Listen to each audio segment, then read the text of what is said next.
Assalamualaikum warahmatullahi wabarakatuh. Alhamdulillahirrabbilalamin. Anak semuanya, marilah selalu kita awali setiap aktivitas kita dengan membaca basmalah. Bismillahirrahmanirrahim. Alhamdulillah, semoga semuanya senantiasa dalam keadaan sehat walafiat. Setiap kegiatan kita semoga selalu dimudahkan oleh Allah Subhanahu wa taala, dan setiap aktivitas yang kita lakukan di rumah maupun di mana saja bermanfaat, bernilai kebaikan. Anak-anak semuanya, Ustadz akan melanjutkan untuk pelajaran AAKI pada pertemuan kali ini, masuk pada bab 2, yaitu tentang tauhid uluhiyah. Kalau kemarin kita telah beberapa kali pertemuan di bab pertama, yaitu tentang iman kepada kitab Allah.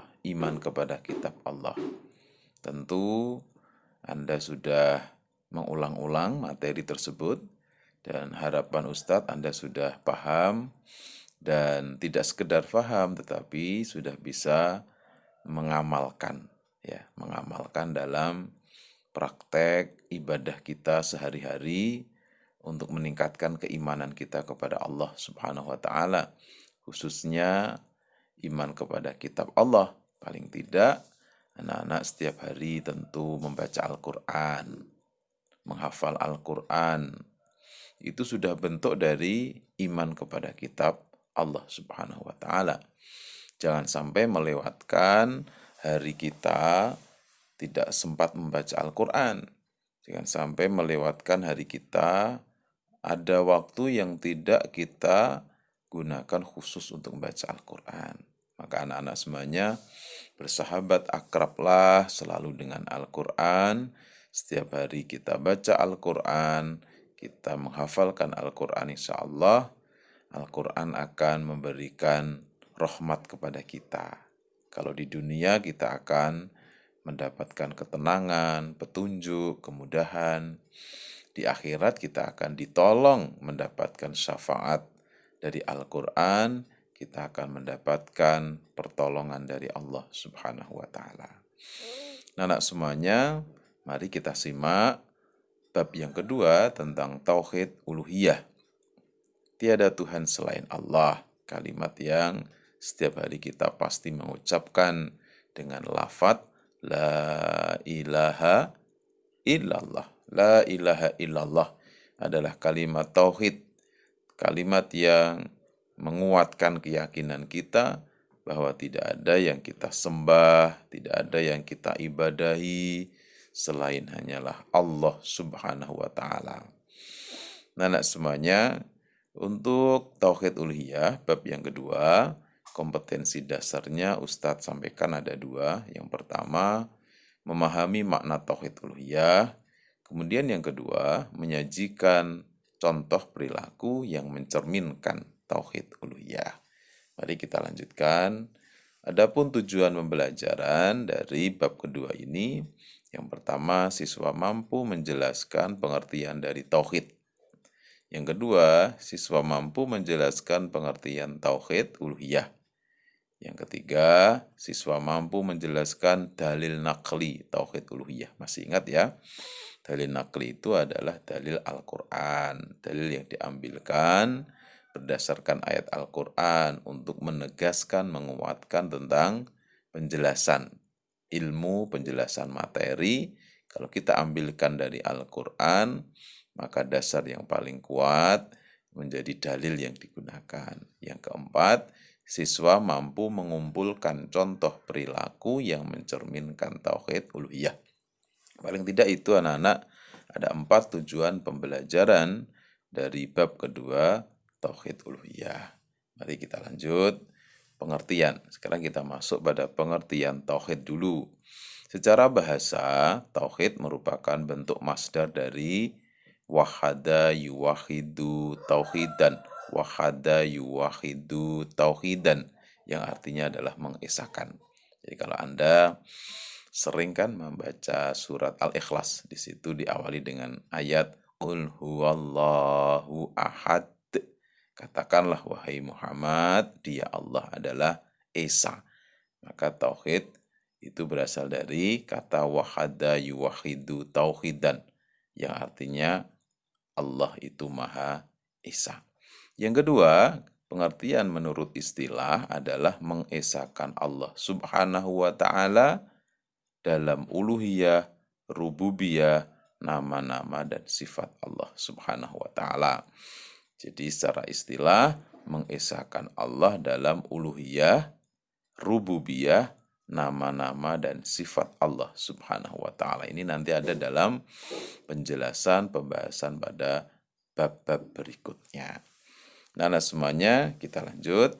Tauhid itu terbagi menjadi 3 bagian kalau kita mengambil dari pengertian menurut bahasa dan istilah tadi. Yang pertama adalah tauhid uluhiyah, yang kedua tauhid rububiyah. Maaf, itu belum diperbaiki, ada yang kurang. Yang pertama tauhid uluhiyah, yang kedua adalah tauhid rububiyah. Jadi yang kedua itu yang betul adalah tauhid rububiyah. Sedangkan yang ketiga tauhid asma wa sifat, nama-nama dan sifat-sifat Allah Subhanahu wa Ta'ala. Ustaz ulangi, tauhid terbagi menjadi 3 bagian. Yang pertama adalah tauhid uluhiyah, yang kedua tauhid rububiyah. Jadi itu yang kedua rububiyah. Jadi salah tulis gitu saja. Jadi sesuai dengan pengertian menurut istilah tadi. Yang kedua rububiyah, dan yang ketiga adalah tauhid asma wa sifat, nama-nama dan sifat Allah Subhanahu wa Ta'ala. Mari kita lanjutkan. Kita masuk pada pengertian tauhid uluhiyah. Kita masuk pada pengertian tauhid uluhiyah. Secara bahasa berasal dari kata ilah, artinya yang disembah dan ditaati. Secara bahasa dari kata ilah, artinya yang disembah dan ditaati. Sedangkan secara istilah adalah mengesahkan Allah Subhanahu wa Ta'ala dalam beribadah.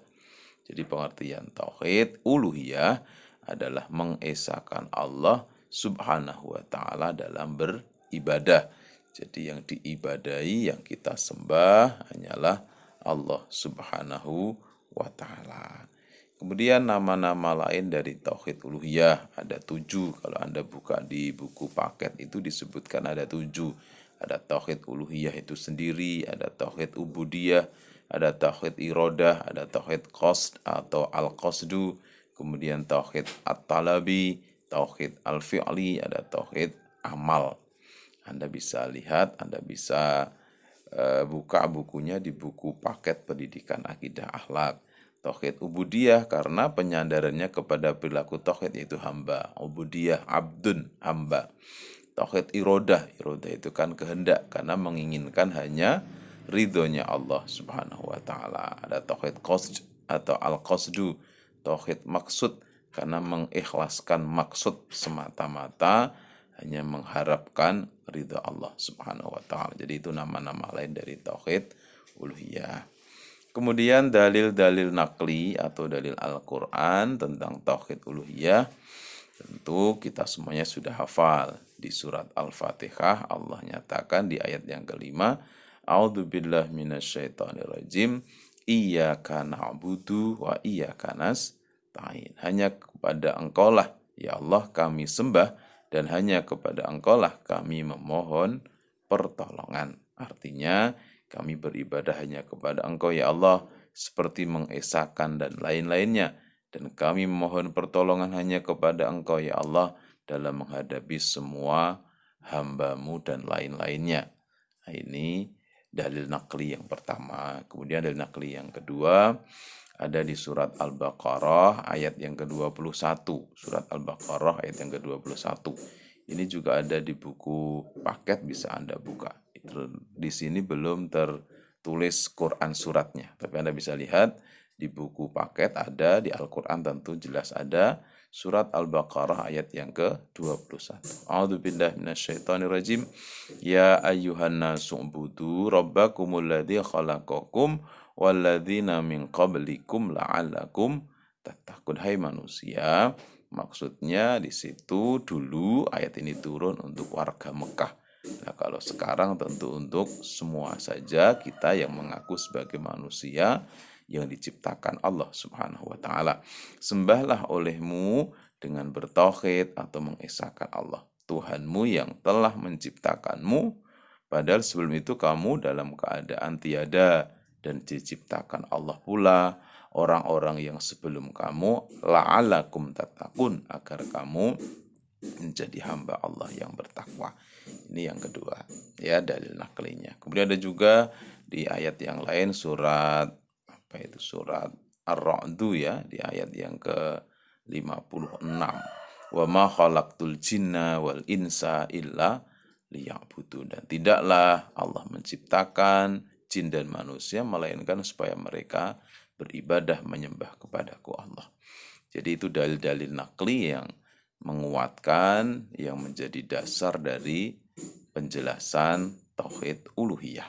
Contoh perilaku yang mencerminkan tauhid uluhiyah. Sekarang kita masuk pada contoh perilaku cerminan dari tauhid uluhiyah. Mengerjakan sholat dengan khusyuk, tepat waktu, berjamaah, mengutamakan sholat dengan urusan yang lain, itu contoh perilaku yang mencerminkan tauhid uluhiyah. Yang kedua, berpuasa di bulan Ramadan karena Allah, bukan karena paksaan. Yang ketiga, bersedekah fakir miskin dengan niatan hanya mengharap ridha Allah. Tidak ada niatan yang lain, apalagi hanya untuk sekedar mendapatkan penilaian atau pujian dari orang atau dari manusia. Pada saat tertimpa musibah, taruhlah sekarang ada wabah musibah, yang dilakukan adalah dengan berusaha dan berdoa. Bertawakalnya kepada Allah, berusaha ikhtiar tentu agar kita terhindar dari musibah, dari wabah, kemudian berdoanya memohon pertolongan kepada Allah. Itu contoh perilaku yang mencerminkan tauhid uluhiyah. Dan yang kelima, ya, seorang siswa, contohlah kalau seorang siswa pelajar saat ujian, saat ulangan, sebentar lagi ada PTS, penilaian tengah semester, nah, tidak bergantung pada jawaban temannya. Jadi dikerjakan sendiri dengan penuh kejujuran dan usaha dengan sungguh-sungguh, itu bukti dari tauhid uluhiyah. Saya kira demikian, semoga bermanfaat. Kalimat tauhid uluhiyah, la ilaha illallah Muhammadur Rasulullah. Mari kalimat itu kita benar-benar kuatkan dalam prinsip hidup kita, kuatkan dalam setiap aktivitas kita. Kalimat yang agung, kalimat yang luhur, kalimat yang bisa menyelamatkan kita baik di dunia maupun di akhirat. Semoga bermanfaat anak-anak semuanya. Silahkan bisa Anda lihat, bisa Anda ulang-ulang untuk menyimak materi ini. Ustadz nanti sampaikan dalam bentuk file PowerPoint yang bisa dibuka setiap waktu. Kemudian tugas LK lembar kerja nanti Ustadz sampaikan di MS Office atau Office 365. Silahkan Anda lihat, segera dikerjakan, segera nilainya nanti biar bisa masuk dan untuk penilaian nanti dari PTS atau penilaian tengah semester, termasukkan dari ada tambahan nilai harian, nilai tugas, dan sebagainya. Demikian, semoga bermanfaat. Marilah kita cukupkan pertemuan kita kali ini dengan bersama-sama membaca tahmid. Alhamdulillahirrabbilalamin. Wassalamualaikum warahmatullahi wabarakatuh.